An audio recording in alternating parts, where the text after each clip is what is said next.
செல் சுவர் செல் பாதுகாப்பவர். செல் சுவர் வந்து செல்லை பாதுகாப்பவர். செல் சவ்வு செல்லின் கதவு. செல்லின் கதவு வெளியே உள்ளே போகிறதுக்கு நம்ம கதவு பயன்படுற மாதிரி. சைட்டோபிளாசம் செல்லின் நகரும். ஆமாம், எல்லா நுண்ணுறுப்புகளும் சைட்டோபிளாசம் தான் மிதந்து கொண்டு இருக்கும்.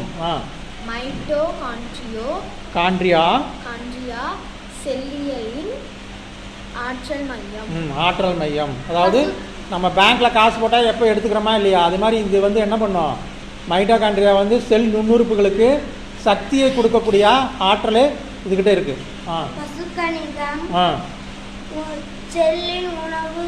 ஆமாம், போட்டோசிந்தசிஸ் ஒளிச்சேர்க்கையின் மூலமாக உணவு தயாரிக்கும். தாவரங்கள் ஒளிச்சேர்க்கையின் மூலமாக உணவு என்னென்ன வேணும், சூரிய ஒளி, பசுங்கணிகம், கார்பன் டை ஆக்சைடு, புரியுதா, நீர், இதெல்லாம் வந்து நம்மளுக்கு தேவையான ஒன்று. அடுத்தது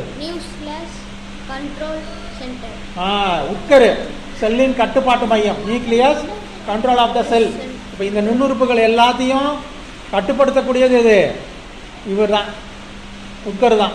புரியுதா, ஹுசைன் பாண்டிருக்கான்ல உட்கரு, அந்த உட்கரு தான் இந்த உறுப்புகள் எல்லாத்தையும் கட்டுப்படுத்தக்கூடியது.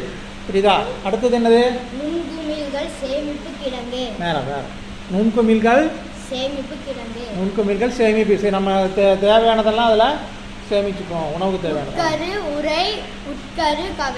உட்கரு உரை, உட்கரு கதவு, nuclear membrane, gate of the nucleus. So இது வந்து உங்களுக்கு ஒவ்வொன்றும் என்னென்ன யூசஸ் இருக்குது, என்னென்ன பணிகள் செய்யுது அப்படிங்கிறத நம்ம எளிமையாக அதை இதன் மூலமாக தெரிஞ்சுக்கலாம். இதை மெமரி பண்ணி வச்சுக்கோ. ஒன் வேர்டில் வந்து என்ன கேட்பாங்க,